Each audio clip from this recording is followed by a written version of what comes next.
Let's talk a little bit about some of the pushback that World Financial Group gets, especially online, as you know. You know, sometimes people will go online and they'll say, well, WFG is a scam. How do you address people that say that? Well, I really think that's, it's ignorance, right? When somebody comes up to me and says, anything's a scam, right? WFG, whatever. For me, they're looking at it from an ignorant standpoint, a non-professional standpoint. And I'm going to start questioning myself if I want to do business with them. Because if you go online, you can find anything as a scam. And you can find bad research on anything. So you could, as a recruiter, you have to question yourself if somebody comes up because they just went online and they saw a headline that said, this is a scam. And they didn't even take the time to go in, do their research, and they have the nerve to come up to you and say it's a scam. You have to question yourself if you really want to work with them. So normally that's not even an objection I'm gonna go after.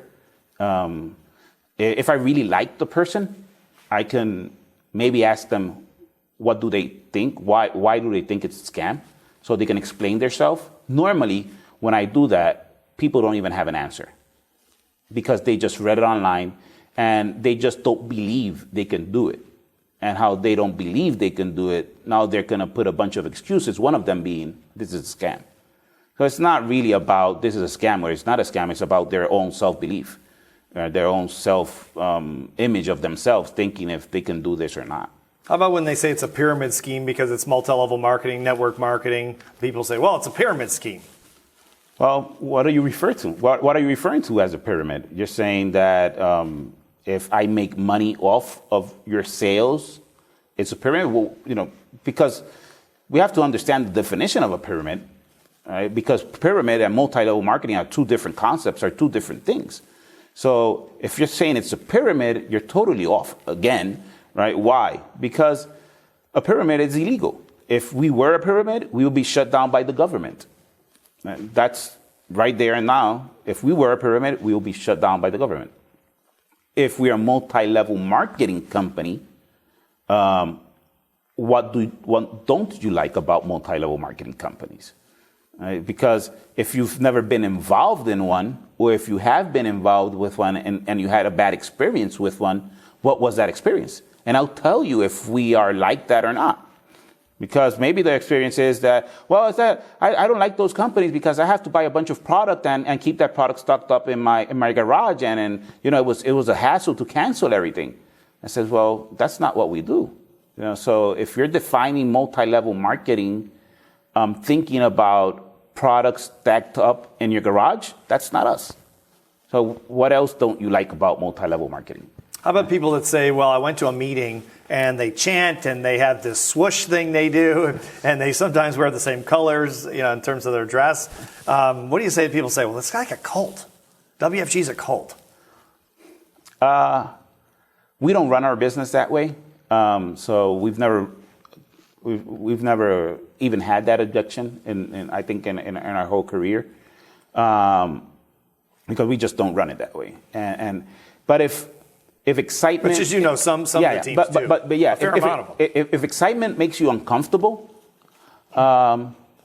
we have to take it. The issue is not what we do as a company. What an individual team does is your level of comfort with what we're doing. So if you're uncomfortable with that, maybe this is not the right environment for you. Right? And I always tell, this is a company that we open our doors for everybody, but it's not for everybody.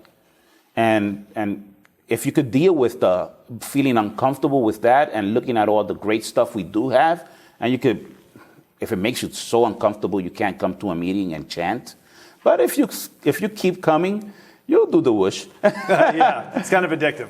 Yeah. You'll do the whoosh. I remember my first meetings when I don't come from that culture, so I'm not used to it.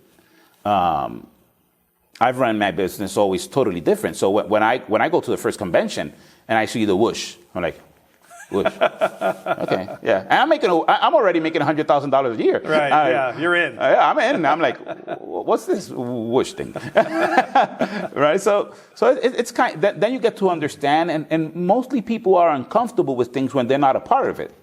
So if you decide to just let that go and become a part of it, you understand it's not a cult. We're not gonna impose a specific idea on you. We're gonna give you options of what to do in the business life. We'll give you mentoring, we'll give you coaching, and we will help you transform your life to the extent you're willing to do it yourself.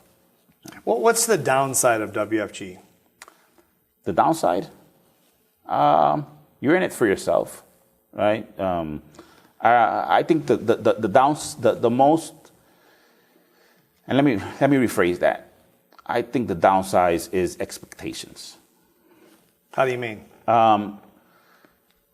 You see so many success stories that when somebody's new, they create this expectation of that's going to happen to them overnight, and they have to understand there's a time frame to that success, and if you don't understand that from day one and you don't keep it real, and you don't understand it's a process that it's going to take you 5 to 10 years to become a huge success.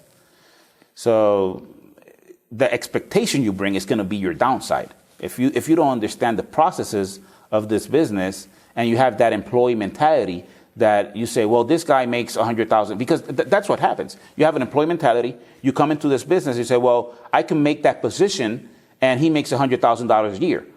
So in your employee mentality, what it says is, so if I make that manager position in my job, that's what that position pays, and that's not true in our type of business. Right. You could get our highest contract and have somebody with a lower contract beating you in income, and in team building, and beating you all the way around the business. So I think expectations, managing those expectations, is the downside of our business. If somebody's not understanding what they're getting into, it'll be really hard for them to get their spouses involved, get their family involved, get their friends involved, because they're saying they're going to get rich overnight, or they're going to make this position, which they can, but the position does not bring the income.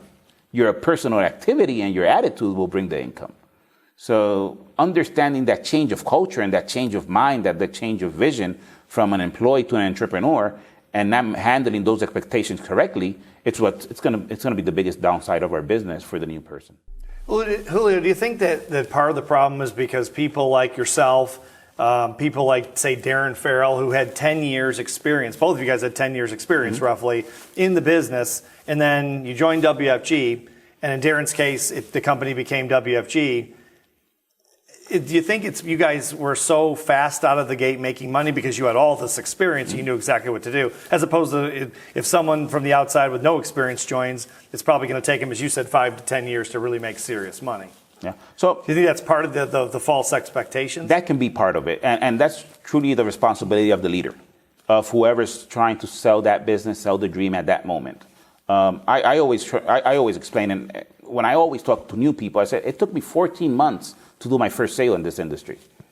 Not in WFG. I came here pre-packed. I already knew what I had to do when I joined this company, but when I joined the industry, that's exactly where you are right now. If it's a new person, you're just joining the industry in a better vehicle than what I had when I joined. And whoever joins from here from 2 years, it'll be a better vehicle, sure, right, than what I had. It doesn't even matter the company. It's as companies evolve, it's just always going to be a better vehicle for that new person. But when I joined the industry, it's always been the same industry. It took me 14 months to make the first sale.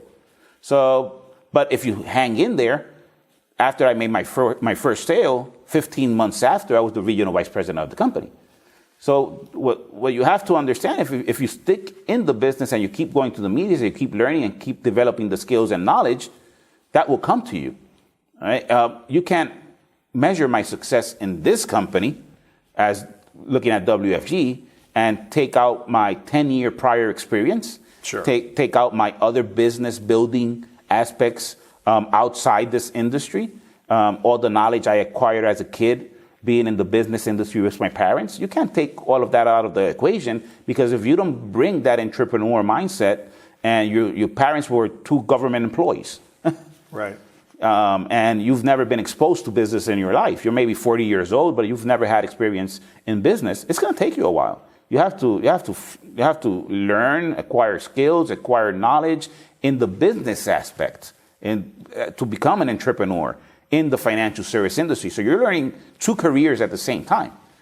And it'll take a while. And I always like to keep it real with people for them to understand, because that'll keep our relationship.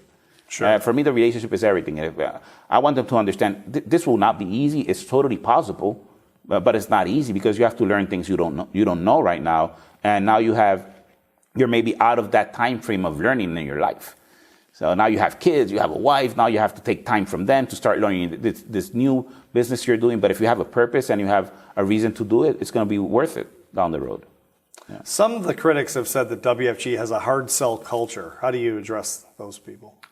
Well, our hard sell culture, I think it comes with the excitement when people are so excited for the opportunity they have that they want, because we go back to the same thing, they still lack the knowledge. They're new in the company and they're so excited. They want you to join, to be part of the team and see what they're seeing from their standpoint. And that makes it sometimes feel like if it's a hard sell. But sometimes it's just people wanting you to join and see the same vision and take the same opportunity they have. Right? For me, it's I like to give people space and time. I think a recruit for me is an investment of my time and my effort, and somebody I'm going to be taking care of and teaching and mentoring for a couple of years. So I want him to be really sure. Sure. He wants to join my team and he wants to join me in this venture and be together for all these years and make sure we have alignment and what we're looking for down the road. Right? But the person who signed me up, he was following up on me for that $199 and I thought he was going to get paid on it. Sure. And then I figured out he wasn't, but I was like, man, you were really excited on getting me signed up and getting me. And I was a 19-year-old kid who had never sold anything in his life, but he wanted to recruit me, right? Sure. And when they follow up with that hard sale, sometimes it gets you thinking, why does he want to recruit me? What's in it for him, right? And I can explain that. What's in it for him? It's a win-win situation. If you come out to be good, it could be very good for him. Sure. Or for her. And he wants to make sure, or her wants to make sure, that you make the decision quick so you don't forget about it, you don't change your mind, and try to get you in as fast as possible so you can make, start getting involved and don't get discouraged. I think that's why people do that, right? It's not my personal practice, but I understand why they do it. And that's the way they brought me into the business. And you know what? If I hadn't had a hard closer with me, recruiting me, I maybe didn't join this industry. And if I haven't joined this industry, the whole life of my whole family should have been very different. This changed our family generations, up and down. So I really thank that person for being a hard closer. I felt uncomfortable at certain points, but if he hadn't been that hard closer and had that hard closing culture, I maybe wouldn't be here. What's been your greatest joy in the business? My greatest joy in the business? It's definitely when I see people reach their goals and dreams.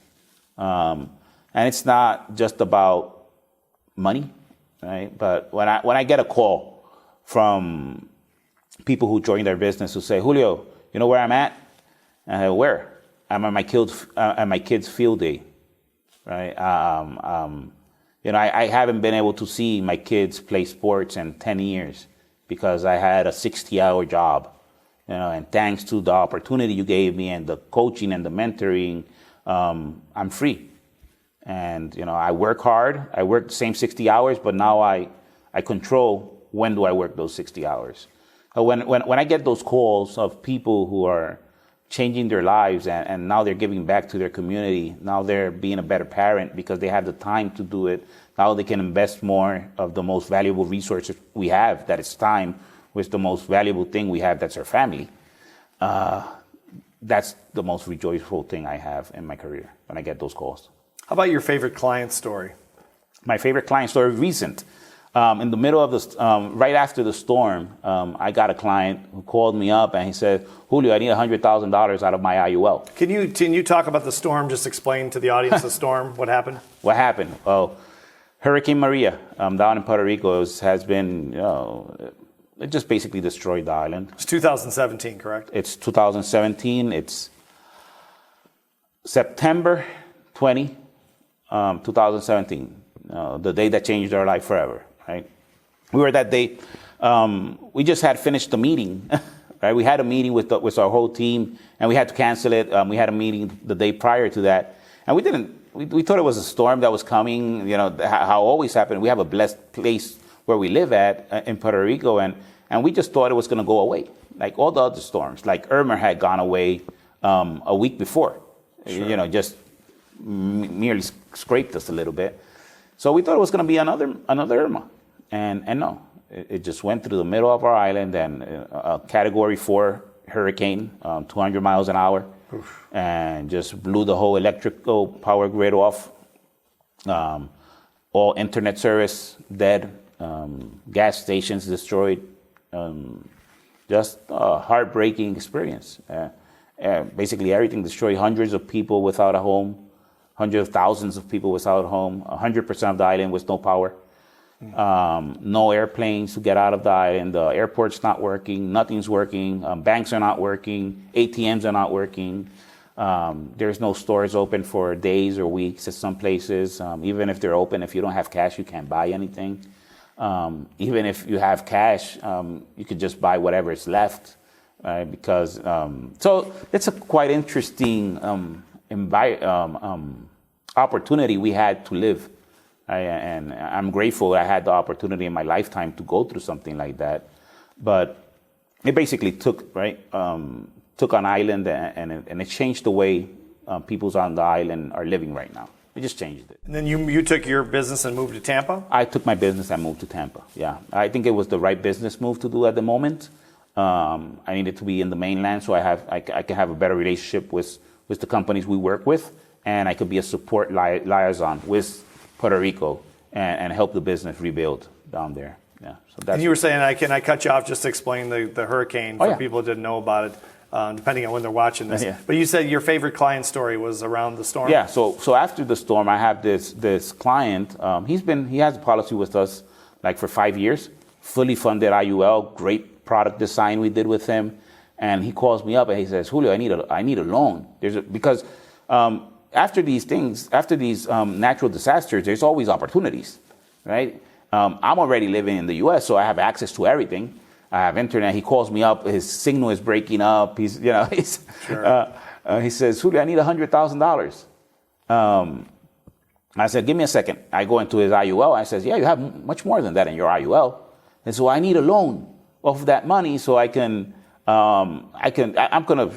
do business with it and everything. The banks are open, but they're not lending money. We don't have systems up. We don't have, so everything's kind of collapsing around him. He needs this money for an opportunity, and he had it in his IUL. And he took the money out and he did his business, and now he's opening more products with the money he made from that opportunity he had to invest. So he had the money right there. It was totally available, and it made our product real. So everything I told him, I said, when you have a moment of need and you have money inside your policy and you could use it. And he called me and I delivered. So I was so excited when that happened. I was so excited. What's your favorite rags to riches story in all of WFG? Rags to riches story, it has to be my upline, Darren Farrell. Yeah, I just love that motorcycle, and I could just see the bugs in his teeth, and they sent him to the back in the room and during they say, with the plant. With the plant, I'm a fan of this guy, so I've heard that story hundreds of times. I still laugh at it.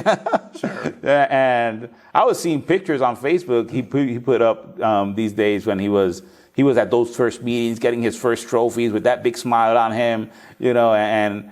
So when you love somebody, like when you join this business, you get to love your uplines and your downlines, right? But I think you love more your uplines because they're the people who really fight for you every day. You fight for your people, but it's like, Sure. you love your kids, but you love your parents, right? Sure. But so that rags to riches story, motorcycle, whole deal. So you'll have it on tape, so you have to listen. Whoever's listening to this, you have to listen to that story. It's awesome. It's a good story. It's a good story. Yeah. It's an awesome story. What do you think is the most misunderstood aspect of the opportunity that World Financial Group presents? That you're going to become overnight. You're going to become a success overnight. People don't understand that this is a career. Most of the times, I talk about a career, not an opportunity, because this is a opportunity to get a career in the financial service industry, where if you're really good at it, you can build a business, but that comes after. That comes after you develop everything you have to acquire and develop to be good at sales, be good at all the aspects of the business you have. So really, you're building a sales career in the financial service industry. And I think that's the biggest misinterpretation people have about World Financial Group. I'm buying a business. Well, no, you're joining a company to start a career in the financial service industry, right? And learn how to market and sell products of the financial service industry. It's a career. And if you don't see it as a career, you're going to have a hard time understanding it. For me, that's the biggest misunderstanding people have. It's a career for me. What's the best advice you could give someone who might be watching this that has never heard of you or me or World Financial Group, or maybe even they don't know much about financial services and they're excited, but maybe their spouse is non-supportive. They don't really understand how it works and if it'll work for that person. Your best advice for that person is really anxious. They're not sure if they should jump over the fence one way or another. What would be your best advice to that person? My best advice would be just sit down with yourself first and understand what are your goals and dreams and what do you really want out of life. And if those goals and dreams can be reached at where you're at, so you have no business at looking at us. But if where your goals and dreams and what you really want to achieve in your life, you cannot achieve at where you're actually at as a job, as a career, as the opportunity you have to really look into yourself and ask the question if you have what it takes to do this. And if you really want to do this. And you have to be true to yourself and look yourself in the mirror and understand that this is all on you. That this is not on your upline, this is not on your spouse, it's not on your kids, it's on you. And why do you want to do this? And you have to write it down. And you have to understand, why is it that you're going to join this company? Because somebody's convincing me to join? Or because I really want to do something special with my life and this is the right vehicle? If that's the reason you want to do something special with your life, you consider to have what it takes to do this, and this is the right vehicle for you, then sit down, create a convincing argument, and sit down with your spouse and convince her. Because that's the first step. You have to be convinced yourself you can do this, and then convince whoever's going to support you, right? But for me, that's the best advice I could give somebody is you have to look yourself in the mirror and be true to yourself and see if this is something you really want to do and why. That's my advice. What's one question that I didn't ask you that you wish I would have asked you? I loved all your questions, Steve. I really don't see a question you haven't asked that. How about any final thoughts for, again, people sort of on the fence that maybe we haven't addressed? Okay. So if they're on the fence, I really think you have to follow your instincts. I truly believe everybody has that gut feeling. You know, you have a gut inside that tells you if it's right or wrong for you. And I truly believe people should follow their instincts. And if your instinct says, go out there and do it, you're afraid, it's normal. And if you don't believe in yourself yet, it's normal. But if you have that gut feeling that says, go for it, do it. Give yourself a chance. Why not? What's the worst that can happen? You learn about finances, you learn about sales, you learn about leadership, you get exposed to all these world-class thinkers and leaders and doers. Nothing bad can come out of this. Everything good can come out of it. So that's my final thoughts. Julio, I appreciate you coming to the mansion. You. Thank you very much. Thank you, Steve.